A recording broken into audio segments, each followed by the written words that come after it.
Today's Sinister is all about character dynamics, okay? It's so interesting. It's one person with the same reoccurring pattern of human over and over and over and over and over again. So just strap in and get ready to be dropped into that entire world. Estibaliz Carranza was born in Mexico City, 1978. It was a dangerous time and there was no safety. But on top of that, Esti's dad was a journalist that was extremely outspoken. It's so interesting because we need those passionate like journalists, politicians, everything that are like just willing to go out there and make change. But for those people, it can really affect their families. I don't know about you guys, but sometimes I or other people have this mentality of like, I don't care what happens to me. I'm going to fight for what's right. I'm going to do what's best. And you're like, I don't care about me. And when people figure that out and they don't like what you're doing, then they'll go after people that you care about, right? And then it hits you. You're like, wait, don't do that. Don't do that, you know? And that's kind of what happened to Estibaliz's family. Her dad was very outspoken and people wanted him to be quiet, and they can go through very extreme measures for this to happen. And it all culminates into a day when Esti's very, very young, and this group of armed men broke into their house, started threatening them, and it ultimately resulted in them having to leave. There's not a lot of details about what kind of physical or verbal threats or anything that were made. But, you know, if her dad was a journalist and they were trying to get this guy out for a while, I'm sure there were a lot of things leading up to this like big blowout. And when these armed men came into the house, these men were serious. And whatever they did in the house that day made this family move to another country almost overnight. I also want to mention she was the one that talked about this event years and years later after her crimes. And, you know, they picked up that this is something that really affected her from a young age. Like, it terrified her and it stuck with her, and she never really made sense of it. So I just really feel like on this day, there could have been some kind of actual bodily harm, threat of bodily harm, some kind of violence, I think, may have happened right in front of her. She would talk about this event a lot to legal counsel. She later did like a memoir. This was a major event for her. But of course, we don't have many other details of that day because they would really only come from her. And this is also a sign to me that maybe she's kind of locked something up. And sometimes that memory is so big and so scary that either the details of it or the entire memory itself just disappears. So after this happens, Esti ends up in Spain and just really throws herself into school. This is so interesting because there's certain details where I'm like, oh, okay, she was like a smart, educated, dedicated girl. And then there's a point in this case where Esti does not only one of the dumbest things that I've ever heard, but it's also the stupidest. She did the stupidest, dumbest thing that I have to say that seriously.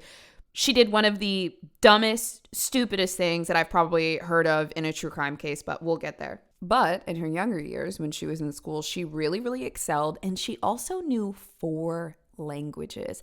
I just always think that that's so impressive. She knew Spanish, she knew German, she knew English, she knew Italian. But her goal was not to be an academic or just really excel in school to have some kind of like big career.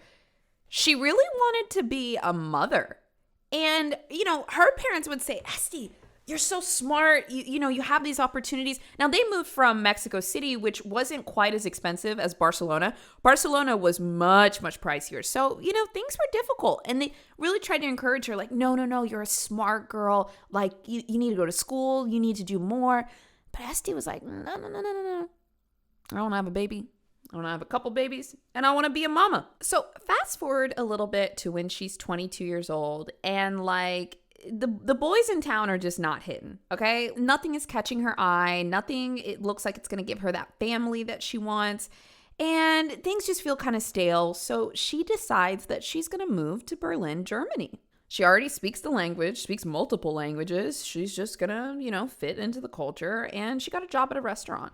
If you like stories and storytelling, you probably like immersion, being dropped into a whole new world and having to navigate your way through it. Well, that is actually also the best way to learn a language. It's through immersion. If you go to Spain or Japan for a couple months and you just living there, you're going to pick up a few things and really learn the language. And that's how Babbel teaches people languages. Immersion. Learning a language is so much easier than you think, and also extremely impressive. Look, you guys, when you meet somebody that speaks like 2 or 3 languages, you're like, whew. Oh my goodness, that could be you. I'm telling you, 2 years of doing immersion learning with Babbel and then maybe making a couple flashcards or traveling on the side. Oh, you are going to be so proficient. It is insane.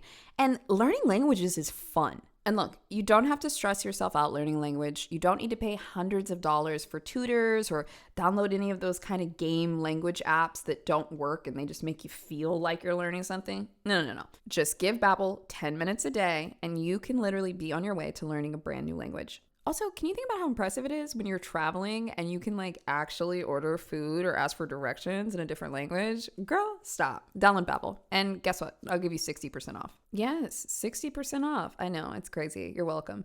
Go to Babbel, BABBEL.com/Sinister, and then you can download the app and get your discount today. That's BABBEL.com/Sinister. Rules and restrictions might apply. Now, when she was working at this restaurant, this guy named Holger Holtz would come in all the time. And Holger, okay, not much of a fox, and he's quite a bit older than her. He's 15 years older than her. But he really likes Esti, and he's always kind of hitting on her. He's always trying to make little excuses to come in. And she notices this, and it's really flattering. In her memoir, she actually said, quote, "He always found excuses to come to my restaurant, and he was always so complimentary."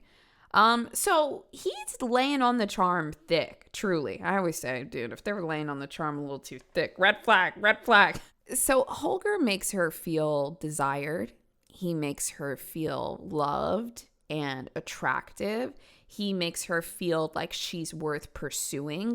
This is a very almost primitive mating, kind of song and dance, him courting the beautiful woman, right? So this makes her feel probably even more feminine, even more motherly, and just she is all in. She really, really likes this guy, and she feels like he likes her too. So they start a little relationship. And mind you, she was 22 years old and he was 36. They really, really felt like this was the right match. Well, Esti did. I'm not sure about Holger though, but he did think she was pretty and he did want to date her. As much as I hate to quote a killer, Esti did this whole memoir, and there's just so much information about her thoughts and the timeline of things that is just really integral to putting this all together. So another thing she actually said was, when he asked me out on a date, I said yes straight away.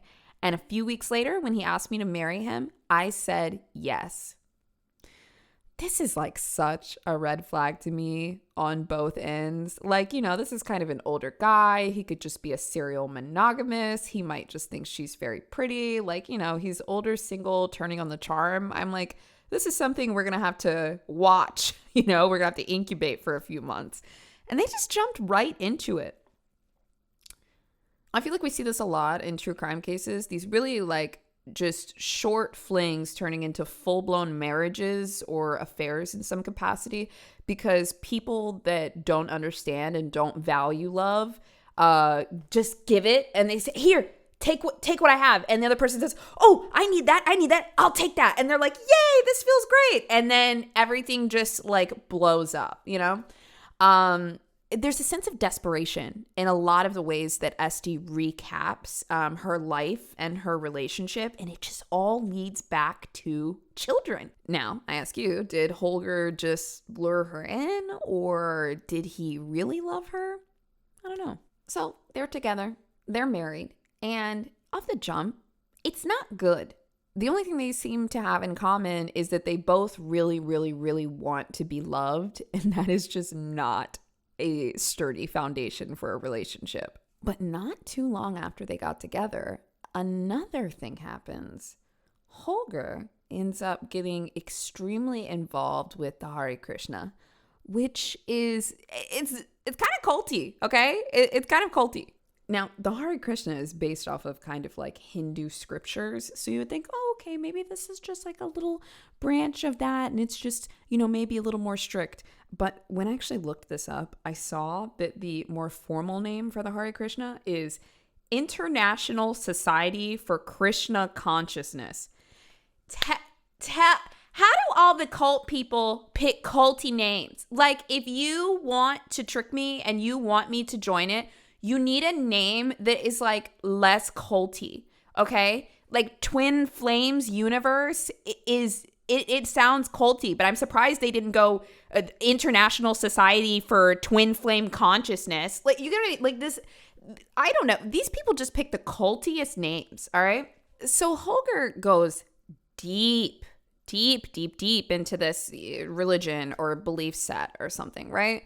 Maybe he's lost and looking for something in life, but the extremities of the morals within the religion or cult caused him to take on this almost moral purity, and he was just seeing Esti as all bad. Everything that she did was wrong. She needed to change a whole bunch of things about herself and her beliefs, and he kind of had this like almost haughty behavior about him, as though he was better than her and she needed to go work on some things. And that's how he was always treating her.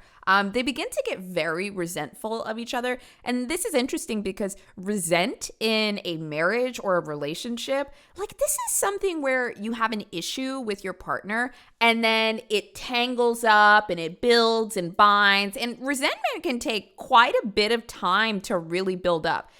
These people had resentment for each other within a matter of weeks or months. Like, it was not good. It very quickly spirals into a sad marriage. And when you like don't know that much about love and you just want it and you think it's so beautiful, this is like a really devastating moment. When you realize that you married somebody and you don't want to leave the marriage because maybe you're religious or maybe you were just raised like, I don't want to have a divorce.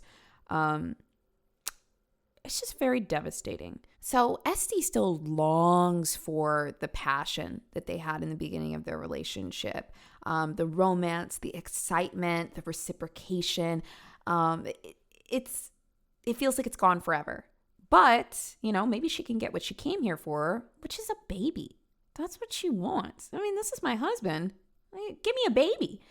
So she tries to reignite the conversation about having children and starting a family together because, Holger, he's, going on 40. He's not getting any younger. It's like, if you're going to have kids, you may as well have them with me, even though things weren't happy. And then also, sometimes people think like, if we have a baby, maybe it'll fix things. Maybe sometimes it does. Maybe sometimes it doesn't. So she's like, Holger, let's have a child together. Let's start a family. Make me a mother. I want to have your baby. And Holger, being so wrapped up in the Hare Krishna, which they have a belief that you don't have sex unless it's to procreate. So Esti and Holger are not having sex at all either. There's no connection, no sex, no love, no romance or anything. He's only allowed to, quote, have sex per his religion if he is procreating. And in this moment, she wants to procreate, but he's still like, no, I don't want it. I mean, and there's no record that he was like cheating per se. It just seems like he was completely turned off to the idea of sex. And not only does he not want to have regular intercourse or procreate with her, he is starting to get really rude whenever she brings up them connecting in this way at all. Very dismissive, very hand in her face, like, get away from me, you're the problem, whatever. And I think this is really confusing for her because she's like, how are you not sexually attracted to me? Like, I love you, I'm attracted to you, what do I have to do? So it kind of starts with him making some comments about her appearance, but it's also her feeling like, well, like as a woman, maybe I need to be more beautiful so that he'll have sex with me. I know it's our flawed consciousness, right?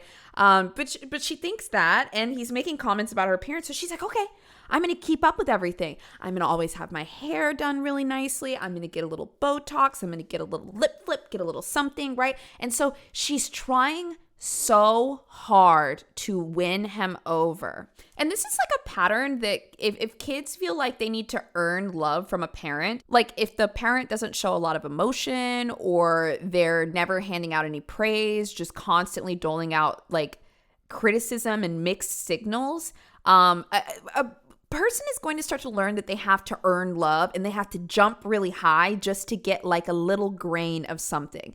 And it's very possible that Esti was in this mindset because Holger was giving her nothing and she just kept trying to jump higher. She was like, I'm going to win this. I'm going to get this. Also, if you're somebody that slips into that mindset sometimes, be careful because usually the prize you're going after is not that good of a prize. Think about it.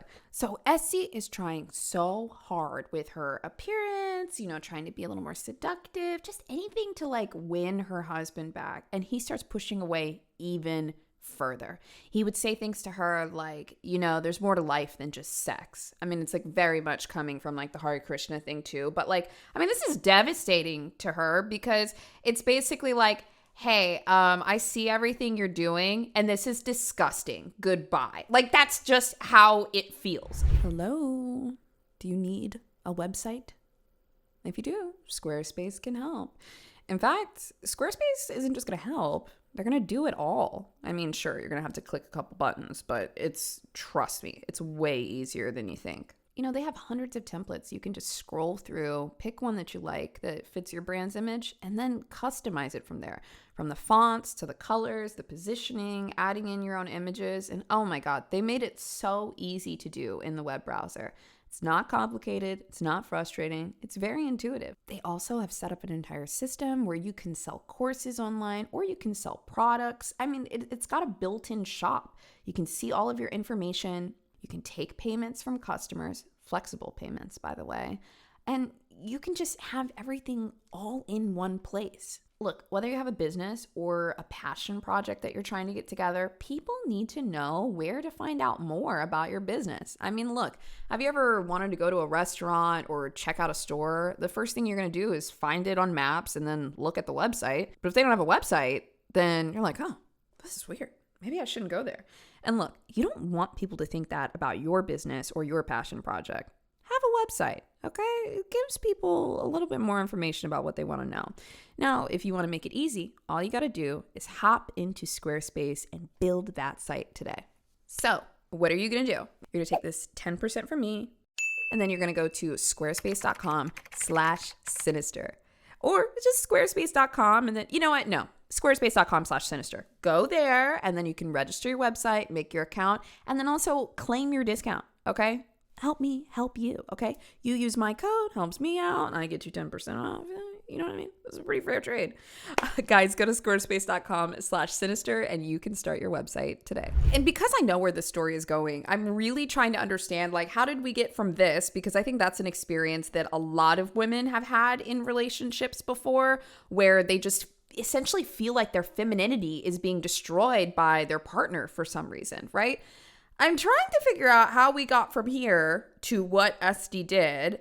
And the big thing that's coming to me is like, she tried everything that was within the schematic of what society told her to do to be like a good wife. And then there was just nothing left. There's nothing else written on the pages. And so she probably just blanks out like, what the fuck am I supposed to do? One day Holger comes up and he's like, I'm going to take you to a place that you really, really like, that you've always wanted to go. Very, very beautiful. And then we're going to own our own business. We're going to have an ice cream shop. Somehow he had an opportunity to own an ice cream shop in Vienna, Austria. And he pitches this idea to her, and it's so exciting. She's like, oh my God, maybe this is a chance for a new lease on life with us. It's just switching things up a little bit. Something will come of it. And she says, yes, of course. So they pack up all of their stuff and they move to Vienna, and they now are the owners of this little ice cream shop. It's called Schleckeria ice cream. The other thing is, this is a business opportunity for Holger, but he told Esti, listen, if you do this, we'll go to Vienna, we'll run our own business, and then we will have our first child. She's over the moon. Like finally, I'm good enough. Finally, let's do it. And also, honestly, this is kind of it's kind of a dream scenario. It's kind of cute, you know? Of course, if it works out. As soon as they got to Vienna, as soon as they got everything all set up, Holger just goes back to the same old story. Oh, no, not right now. Oh, everything's about sex with you. Esty, get away from me, you know? I mean, it's just rejection after rejection. I also gotta say, being rejected in a relationship is incredibly painful. Can you imagine being rejected week over week, day over day over day? And then also you have this partner that also seemingly is almost enjoying rejecting you in a sense, right? Well, as a reminder, in Sinister, we try to understand the history of things.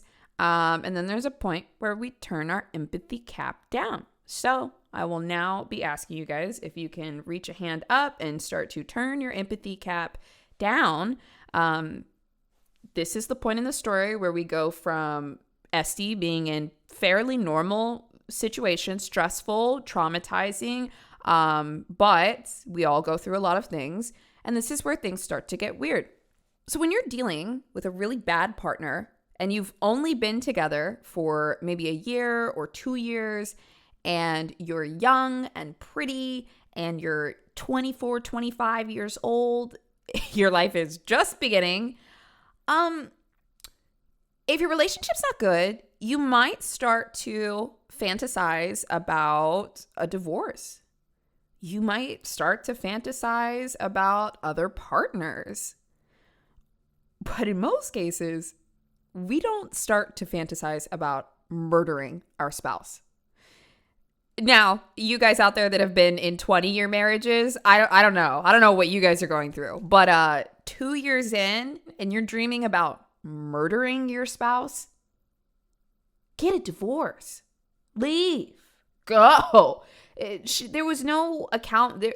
Even by her own account, she was not trapped in this relationship by Holger. It can be very, very difficult to leave, almost impossible to leave an abusive partner. But she was more so trapped by the societal confines of, I finally found a man that loves me. I am a married woman. I'm going to be a good wife. And soon I will be a mother. That's what she was trapped in. She never wanted to leave. She never really tried to leave.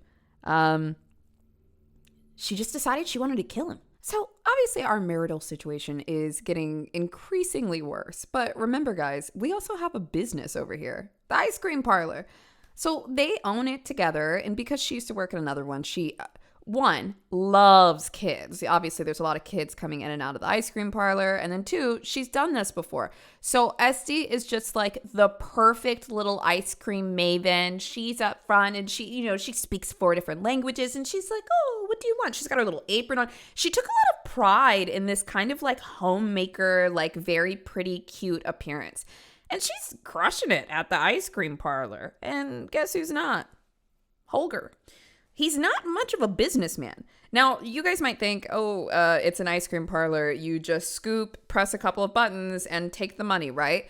But running a business is just simply not that easy, right? You might need to hire people. You might need to market your business a little bit. You need to, balance the finances. You need to do a lot of ordering. No matter what type of business you're running, it's not easy. And Holger wasn't very good at this.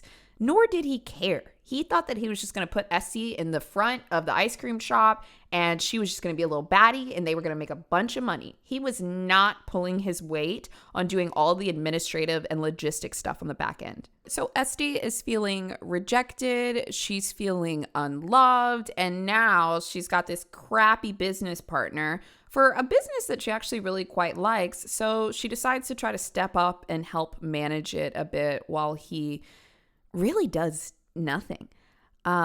She wrote in her memoir that at one point they were still operating the store, but they had no ice cream because he hadn't ordered anything. So she's also not great at this stuff either, but they're trying. And I mean, Jesus, these two moved out to Vienna and now they're struggling to run the ice cream shop together. This is so the opposite of the happily ever after that he had proposed to her.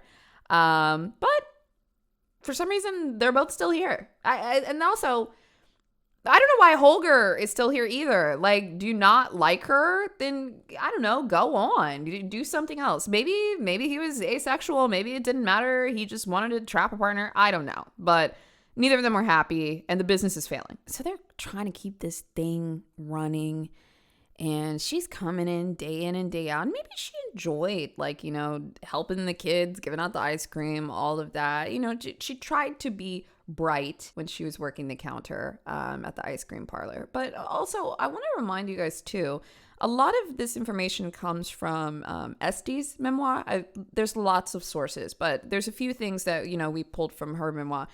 And when we get to what she did, I think we'll all be able to agree that, like, she was not this picture perfect person in a relationship. She did not know how to set boundaries. She didn't know how to identify her own needs. She didn't think her own needs mattered. She had emotional outbursts. This is all, like, pretty normal stuff, right? But, like, I'm trying to paint a picture that, like, Holger sucked. Holger absolutely sucked. And then Esti did not have the emotional training and societal understanding to engage in this relationship. And when she got frustrated, she was also kind of a nightmare. But she's not well, okay? She's not well. But I don't have any court records that are explicitly documenting, like, certain things that happened between them. I don't think that either of these people were great partners, and they certainly were not compatible. But Esti ends up meeting somebody that she might actually be more compatible with. And he's the refrigerator man at the ice cream store. He's the guy that comes in and he, like, sells and fixes all the refrigerators. And they've got a lot of refrigerators. So she's seeing this guy all the time. And then also, just like Holger, Ice Cream Man is, like, making an effort to come in. He's making an effort to see her. He's flirting. He's also very flirty, very charming. So anyways, I'm so rambly today. I don't know if it's interesting to you guys, but whatever.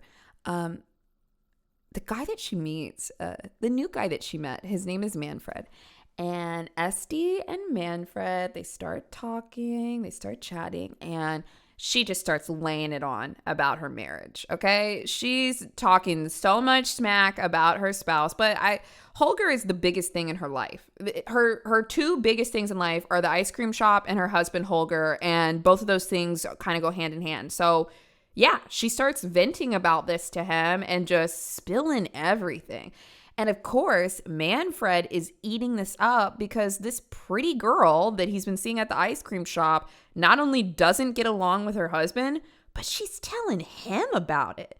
And he's like, oh yeah, baby, that's so bad. That's horrible. You deserve better.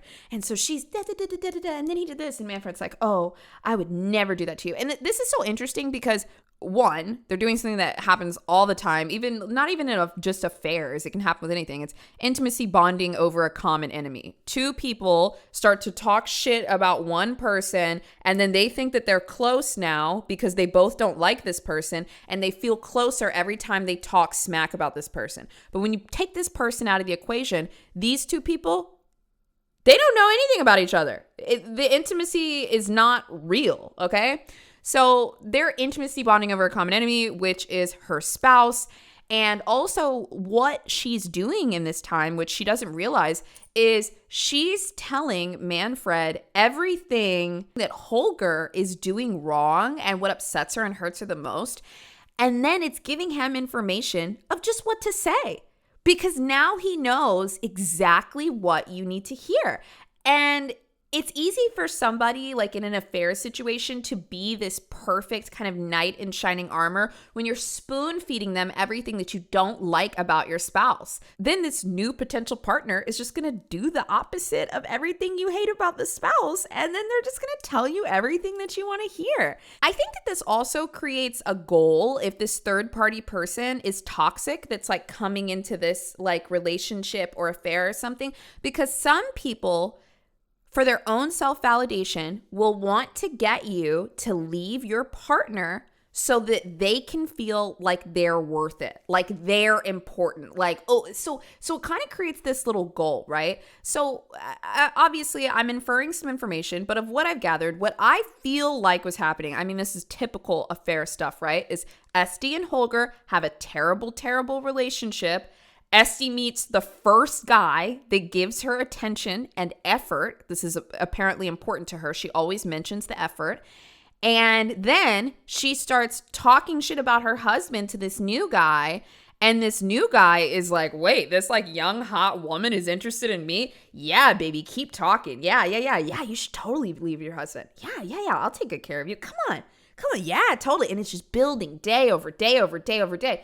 And I think that Esti is a little naive in the sense that she doesn't see the like old horny man that's over here. She just sees like, oh my God, is this true love? Like, that's what type of person she is. Also, I'm gonna get insecure here for a minute. I'm going really heavy into character dynamics today, but I'm doing it based off of like things that she said or information that I have in front of me. You be the judge. But that's what we like to talk about here. Sinister isn't just true crime and murders and going into the grisly of it. This is about people and their relationships with each other. And that's what I really try to dive into. But reminder, if you're enjoying that, rate the podcast 5 stars on Apple and Spotify. And I don't know, leave a comment on YouTube or like it or subscribe to the channel or something. You're helping us, okay? Or maybe we're hanging out. I don't know. Okay, so Manfred and Esti, new guy, they get really, really close. And finally she says, you know what? I'm going to do it. I'm going to leave him. I'm going to leave my husband. And Manfred is like, yes. Like, straight up. Those are the vibes that I get from this guy.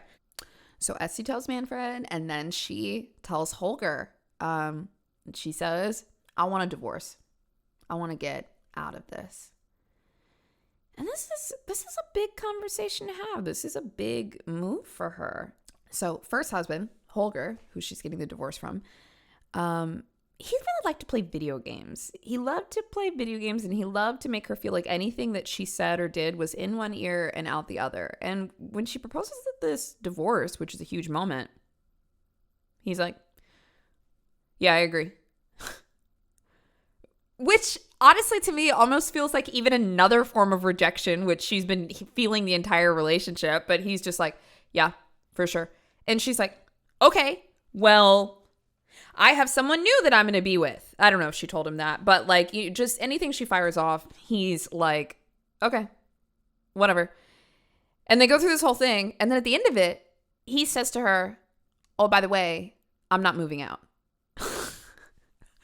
Which, going back to how Esti has this normalized version of what life and love and marriage looks like, now her first husband is saying to her that he's not moving out of the house. And also, God, this woman doesn't know how to draw any boundaries. And so, I mean, worldview shattering. Like, I think she's like short-circuiting at this point because I've said this before, we create the world with what we know. And so when we run out of things that we know, we just really start to short circuit.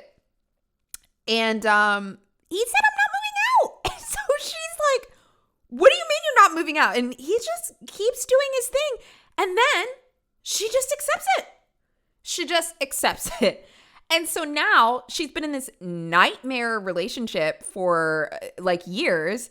And now she's in this nightmare partnership, roommate business situation. And he's just sitting here like a bump on a log like, well, I'm not going to leave. Which I'm like, Holger, what was the goal? Like, it wasn't sex. It wasn't a family. It's not like you married Esti into money. I really don't know what this man's motivations are. But he's just there like a bump on a log playing video games. Okay. Now, also keep in mind, this is around 2008. I know we started the story when she was born in the 1970s, so I just want to bring you up to speed. He's like on a computer playing video games in Europe. I don't know.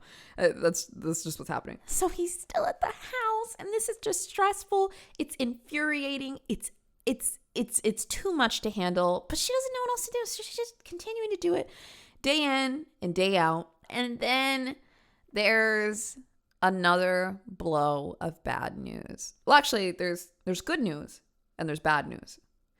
The bad news is very bad. What do you want first? The bad news or the good news? Let's do the good news.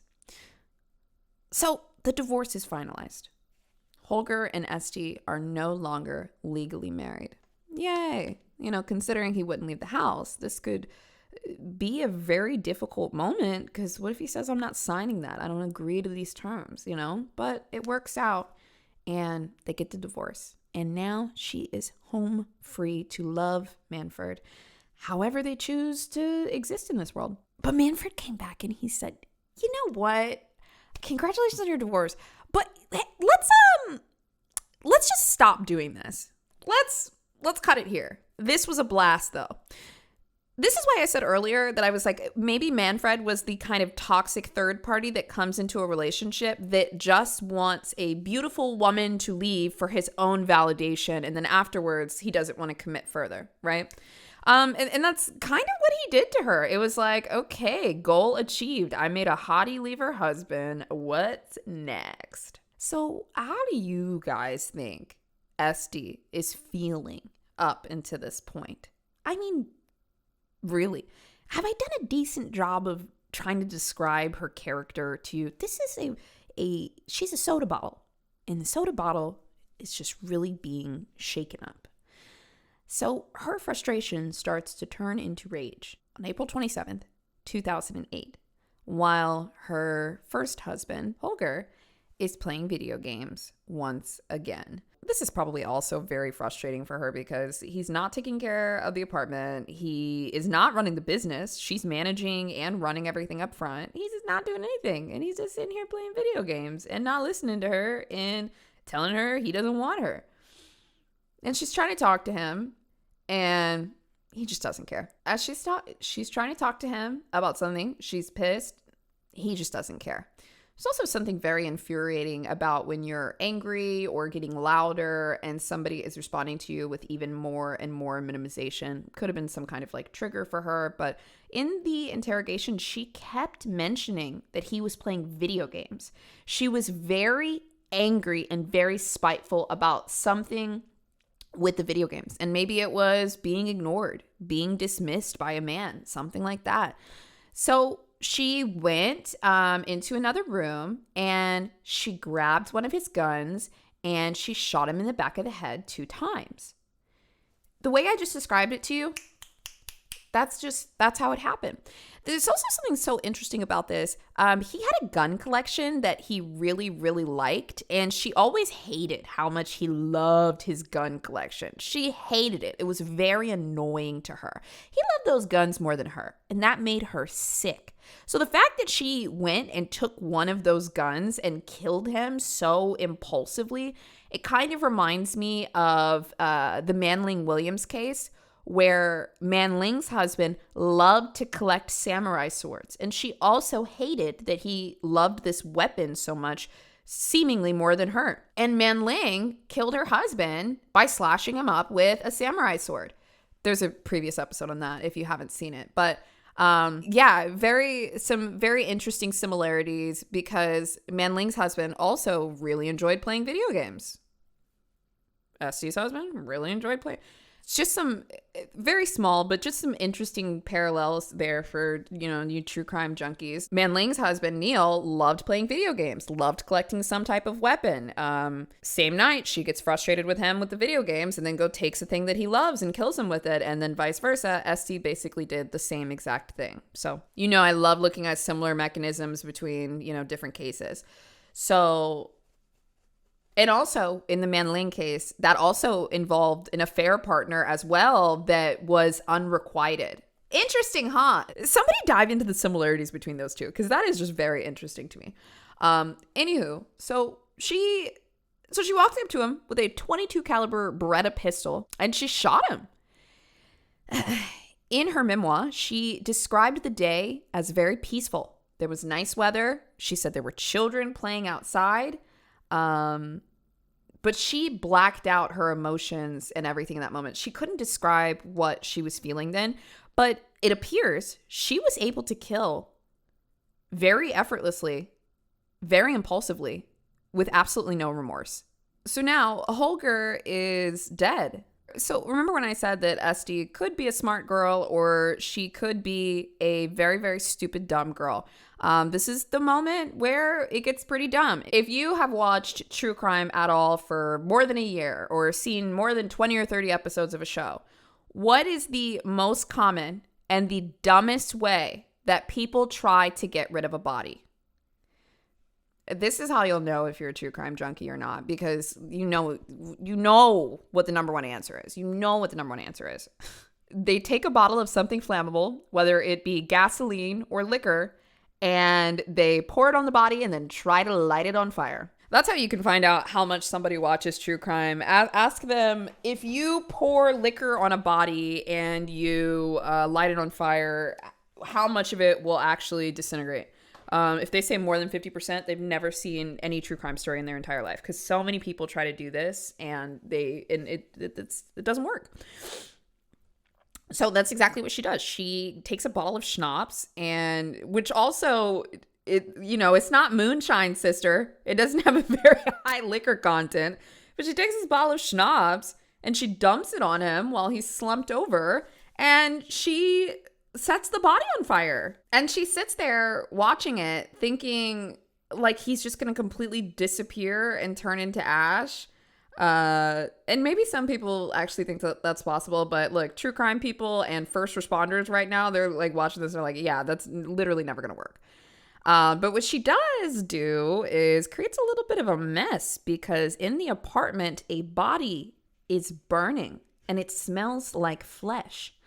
So the fire department comes, and she's pretty, she's sweet, she's nice. She says, I was just cooking and I burned my food. And they're like, bitch, you cannot cook because that smells horrible. It's burning flesh. But she somehow sweet talks out of this. And they say, okay, there's no fire. We don't need to come in. No. Okay. Let her go. But now that the fire department is gone, she's looking at this body and realizes that she needs to get rid of it. So plan A, lighting the body on fire, does not work. So then she moves to plan B, which is getting a chainsaw, dismembering her husband's body, putting it in buckets, and then filling those buckets with cement. And that is exactly what Esti did. She recounted later that the day that she went to buy the chainsaw, the salesperson was really shocked that she was just going to operate it herself. I'm sure it was an odd and very memorable image when this, pretty lady comes in buying a chainsaw, and she said she doesn't need any help. So the store clerk actually said to her verbatim, you better watch out or blood is going to flow. He was implying that she might hurt herself. Little did he know what she was doing. So she goes back to Holger's body and she gets the chainsaw and she begins to cut him up. When somebody is willing to dismember a body, they're basically saying like, I don't care what I have to go through. I'm not going down for this. I will not be punished for my actions. I fully plan to get away with this. There's a level of determination. She would later get quoted saying that cutting up a body is more horrific than you would think. It's like a horror movie. But what's so interesting is like, that's about all she said. I have also seen that quite frequently where people dismember a human being after killing them, and then they complain about how hard it was to cut up the body, or it was hard, or it was tough and it was bad or something. You guys have heard that before too, right? It's crazy. But what was interesting about Esti was she just said, yes, it was like a horror movie. And then just went on. Like, this lady is dark. It's dark. So she cuts him up and she puts him in little bags and puts him in the freezer for 4 months, okay? But even though it's frozen, there still is a smell. This is not a cow or a lamb that you're like sealing up and putting in the freezer. This is a human being, and a human body, it just has a distinct odor. Police officers say that, when they work on the force for a while and they smell a dead body, it is such a unique smell that you can never get it out of your head. And when you smell that smell, you know exactly what that is. And there was just this unique stench all through the entire house. And it was a dead body of her husband. And so Esti said later, she says the most outlandish shit, I swear. She said, I put the pieces in the freezer, but despite that, the smell would just not go away. And I tried so many different perfume sprays, but nothing worked. It was ever present.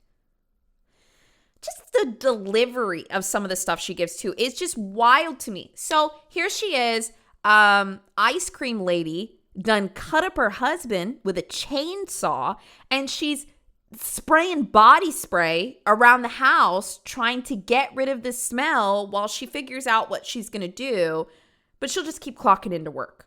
This is like insane. After a while, the smell starts to get to her and she decides she just killed somebody and quote, the smell is starting to get to her. It's insane. So she decides that she wants to get the body out of her house and take it over to the ice cream parlor. She needs to transport it and she needs to make sure it doesn't smell. So this time she comes up with an idea to take all of the ice cream buckets, the cute giant buckets that say strawberry cookie crunch or vanilla ice cream, like those things. She took her husband's body parts and put them in those buckets and then filled it with cement to try to keep the smell in there. And then she's not quite sure if the concrete is going to cover up the entire smell. So she mixes in a little something that she knows is going to work. Kitty litter. That's right. She mixed up concrete with kitty litter and put her husband's body parts in there very calmly. So she mixes it all up, just thinking of, how inconvenient is the smell, even though she's just murdered. She's a murderer. She's a killer. Not only is she a murderer, she also is a human being that has dismembered another human corpse. Insane. Like, that is such an insane detail. So she moves the body to the ice cream parlor. She actually even had people help her, random men will be like, oh, I got that for you. And it's literally her husband's body parts. And they left it inside. So she's transported the body. The smell's out of the house. Feels like life might kind of move back to normal. The body parts are all in this cellar, which I'll show you a little bit later. But while she's kind of dealing with all of this, Manfred comes back. Manfred, the guy that made her leave her husband and then disappeared on her, he comes back. He's a little skirt chaser because he had a girlfriend too. And she had just thrown him out. She kicked him out, and the first thing he does is go back to the ice cream parlor. And he's like, hey, baby, I'm back. And, okay, here's a moment where we can really discern whether I've done a decent job of painting Esti's character. Because what do you think Esti was thinking and feeling when Manfred walked back in and he said, I'm back? What do you think? Esti, she's not like us where we say, oh my God, this trifling ass motherfucker is back, just got thrown out by his girlfriend and he thinks that he's just going to shack up with me. Esti goes, true love has returned.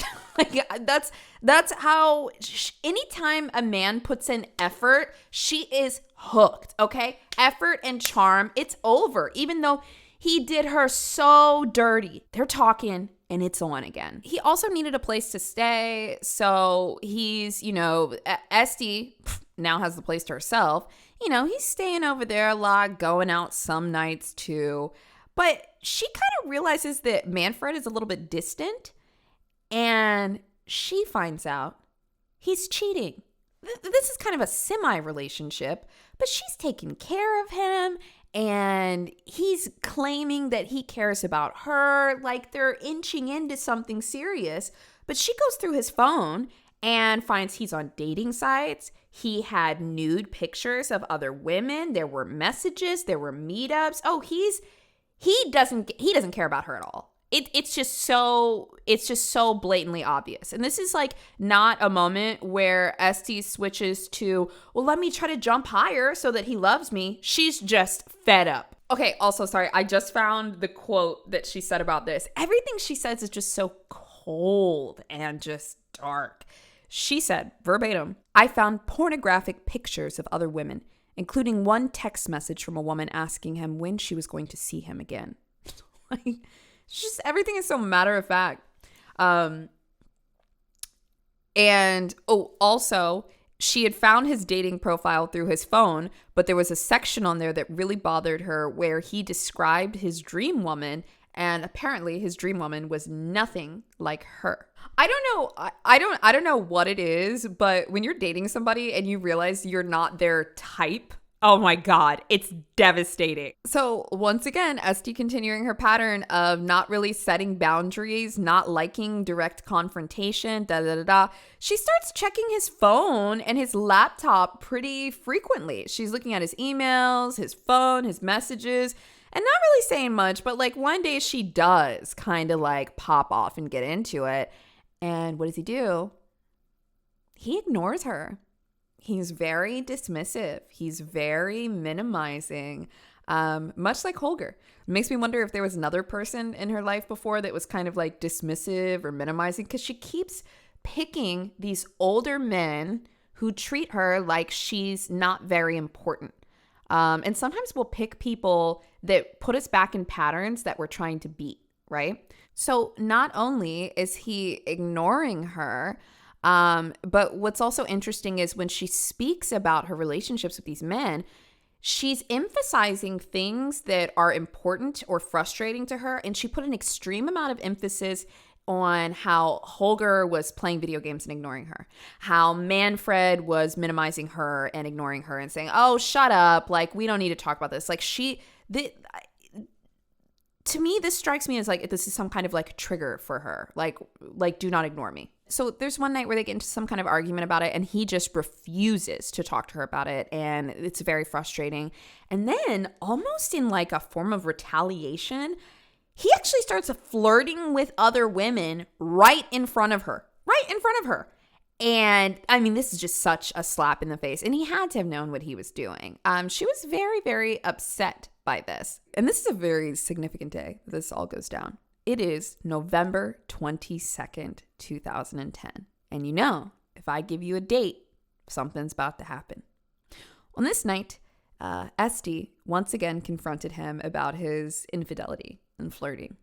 And, you know, last time they had this conversation, all he had to do was swat her away like a fly, tell her to screw off, and he didn't want to talk about it. And to him, it worked. So he decided he was going to try that again, probably not knowing that being minimized and ignored is like a pretty gnarly trigger for her. Of course, he doesn't know what happened to the last guy that ignored Esti. And so she's talking to him and he's, can it? I don't want to talk about this. Just screw off. He's drunk and staying at her house, and he tells her, just go away. And she keeps talking. But then, in what she sees as almost the ultimate form of disrespect, he falls asleep. And not only is he knocked out, cold, eyes closed, he's snoring. I can only imagine that this was so similar to the moment that Holger was, sitting there playing video games and just, whatever. Manfred falling asleep and starting to snore right in front of her when she's talking about her feelings is going to elicit a similar response. So Esti went into another room and she got a gun and she shot him 4 times in the head. And then she came back, and while she stood over his dead body, she asked him to forgive her. The interesting thing about this is this was not as impulsive as the previous murder because Esti had recently just purchased herself a brand new chainsaw. I can't make this up. This I'm trying to give you as much information as possible, but does it feel like pieces are missing for us, does it? I'm like, Esti, what violence did you witness in your childhood that normalized this? You know what I mean? Like, she had to have seen something, because to go to, like, you know, Chester Bennington wrote a fucking song like, I won't be ignored, you know, and then she is out here like killing people, okay? Because she's feeling ignored. What did you see? What normalized this level of violence for you? She bought a new chainsaw, and this time she also bought a tarp because she doesn't want to get the living room dirty. Last time, oh, the cashier was right. Blood was everywhere. So he's dead. And she gets out the chainsaw and she chops up her second partner just a couple years later. Once she has all of the pieces of her lover, from foot, torso, head, all the entirety of the grim cadaver, she puts it all in the ice cream bucket. She mixes the cement. And you know what's interesting? This time she's a little bit better about mixing the cement because she had taken a cement mixing class before this day. So she mixes up the concrete and puts it in the buckets. And then she picks up all the buckets and she puts them on this little trolley and she takes it to the ice cream shop. That's where all her boyfriends are. They're under the ice cream shop. And Esti thinks, well, that's that. Now, who's going to give me a baby? I'm not kidding. Like, this is who she is. This is who she is. This is what she does. And so she goes back out and we're on the prowl again looking for another man. This murder happened around 2010. By 2011, in comes Mr. Roland. And Roland, oh, come on. Esti's not going to pick the same exact type of guy all over again, right? I say that, but I don't know that much about Roland's personal traits because finally, it happens. She gets pregnant. She has confirmation that she and Roland are going to have a baby. Everything that she's ever wanted. But the news was not enjoyable for long because just the next day, somebody had to go downstairs into her basement to do some kind of work that affected adjacent buildings. And in there, they found her gun, which they thought was weird, a weird smell, and all of these strange buckets. Now, one source said that a leg was sticking out of something. Because she covered everything in cement, I'm not entirely sure like how accurate that is or how that was presented. But what I do know is that her gun was in the vicinity. There was multiple buckets with just dozens of body parts in them. She also had body parts in the flower pots, like fertilizing things. I can't help but think that there had to have been some kind of smell that was abnormal, and people probably thought, what's in all these buckets? But regardless, it only took one person down in the basement, and suddenly the police were called, of course. So police, investigators, everybody arrives on the scene, and it's a horrifying sight. Human body parts found in flower pots and ice cream containers underneath an ice cream shop. Esti ends up coming to her shop and she sees all the commotion outside. There's all these people. Everyone's talking. Some people are looking at Esti a little funny because it is her ice cream shop after all. And then some people are looking at her like she was a pretty lady that couldn't hurt a fly. So she's getting some mixed signals. People giving her kind of like a side eye, and then some people that are just like, whoa, something crazy happened. There were body parts in the cellar. Not thinking that she's associated with it at all. This is a very confusing but scary situation for Esti, but all she knows is she's got to run. It's also so interesting to me that after all these years, the one thing that she's ever wanted was a baby. And the day after she finds out she's pregnant, she is punished for her murderous actions. So Esti goes on the run, and she's trying to figure out her next move. She withdrew 10,000 euros, and she decides to leave the country. Originally, she booked a flight to Paris, but she realized that the investigators would be able to track that. So she takes a taxi cab to Italy. Europe is very easy to travel around, like going country to country. This is like almost just like going to another state. But she has the taxi driver take her over, and then also kind of comes up with this little sob story and convinces the taxi driver to book the hotel room under their name, and she'll just give them the cash for it. And he does. So she ends up in Italy quietly in this hotel room. But the thing that is not quiet is the press. The media has her face everywhere. Everywhere. She's seeing it. Everybody's seeing it. There is nowhere to hide for Miss Esti. She realizes that she can't be in the big city in this hotel room where there's so many people fluctuating in and out. So she ends up meeting this street performer and kind of dazzles him a little bit and ends up going home with him and then staying with him for a bit. This is like a more low-key place that she can stay that doesn't have as much foot traffic. But in an odd turn of events, this guy is letting Esti stay with him, not for very long, but he very quickly notices she has this like obsession with reading updates about the ice cream killer. Well, he goes and looks up the ice cream killer, and it's fucking her. So he calls the police. Now, he's calling the police, but as this is going on, the other investigators are back in Vienna confirming who they think these bodies are, which is it's her ex-husband's or her original ex-husband and then other significant other. Now, people in the town knew that Esti was dating these two guys, but when Holger disappeared, she told everyone, oh, He ran off. He ran off to travel internationally. He's gone. I don't know. I don't know what to do about it. And, you know, he was kind of like that. So people were like, oh, okay. Well, yeah, he was into like Hare Krishna. So yeah, maybe he did move to India and dedicate his life to that. Okay, we believe that. But then when Manfred went missing and people were like, Esti, where is he? She was like, I don't know. So then on June 10th, 2011, the police arrived to arrest her, and it goes down pretty easily. So Esti gets taken into custody. They shut down the ice cream shop, and then while she's in custody, she has to have like her medical exams, and they confirmed she was 2 months pregnant. The media really ate this one up, probably because it's a crazy case.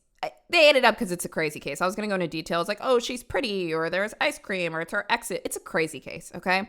So during the trial, Esti tried to have a pity party for herself. This one honestly is like almost like hilarious to me because guys, how many of us have been through this before? This was her reason for why she killed her exes. She said, it says, during the trial, she argued that both men demeaned her, yelled at her, and then she had to undergo beauty operations in order to appease them. That's what she said! That is what she said! I can't get over this because I know, listen, there's different people that watch the videos, okay? Some of you guys are like, yes, murder is bad. BOZE, please tell me about murder is bad. And then some of y'all, you know, you just be doing your art on one computer and you got me yapping over here on the other. I know somebody feels called out right now. And then some people, they don't even comment. They don't even say anything, da-da-da. But then some of you are all my children, but sometimes I gotta shake you guys up. You guys will be like, he was mean to her. Kill him. You can't do that. Like, look, some of you guys know exactly what I'm talking about. Guys, I'm going to pick, listen, the 90% of you that understand it and you're like, yes, murder bad. You guys sit over there, okay? And then you guys, my sweet little angel princesses that have had bad experiences with partners, okay?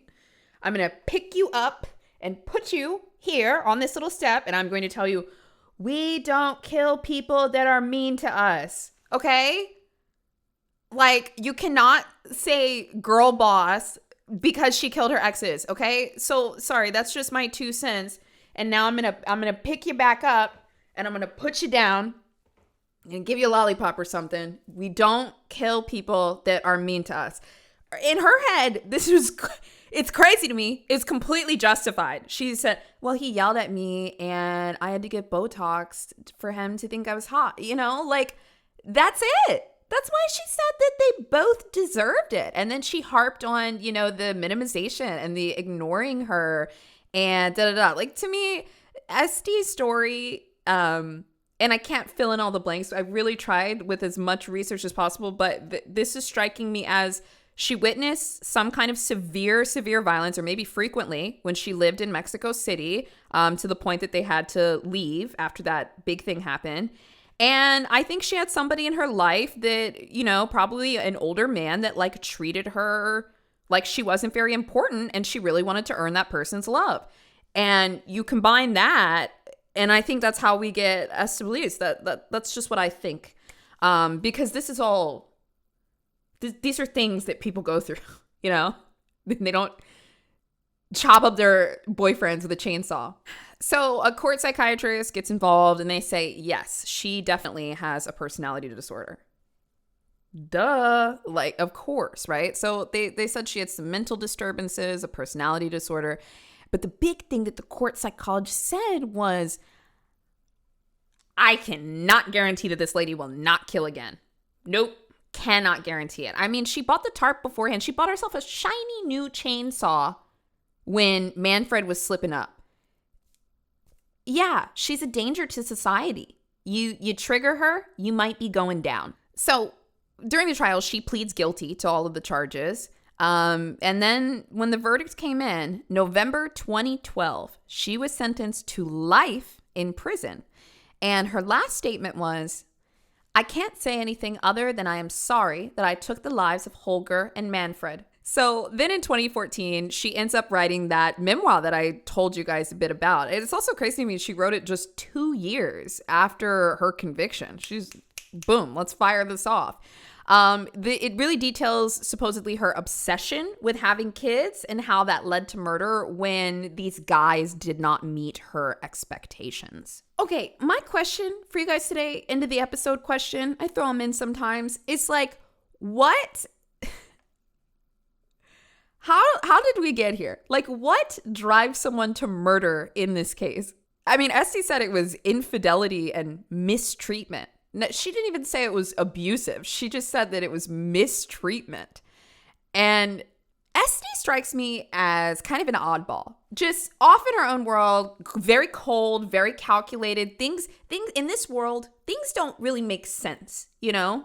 But she's pretty, so we try to put her in a little pocket of society that makes sense for us, right? But like, I think she's a weirdo. I think she's gone. I think she's an odd person. I think Jodi Arias was kind of similar to that. I remember reading an article from Jodi Arias' parents where the press asked Jodi's parents, like, what was Jodi like growing up? And her parents straight up threw her under the bus. They said she was bizarre. They said she was a bizarre woman. And I kind of feel like I see that with Esti too. I think Esti was a bizarre woman that just really, really, really wanted to be loved and had some kind of violent instinct. And I think the same about Jodi. But listen, here I tried to make sense of things that don't always make sense. And to be honest, I do not know if this case is ever fully going to make sense to me. Esti gave birth to her child in 2012 with Roland, and later went on to acknowledge how wrong she was when she committed her crimes. Her child went on to live with her parents, and then she eventually married Roland while incarcerated. In 2017, after disturbing and unruly behavior, Esti was one of the first women to be transferred to an all-men's prison in Vienna. She will continue to serve life in prison for the dismemberment of her ex-husband and lover.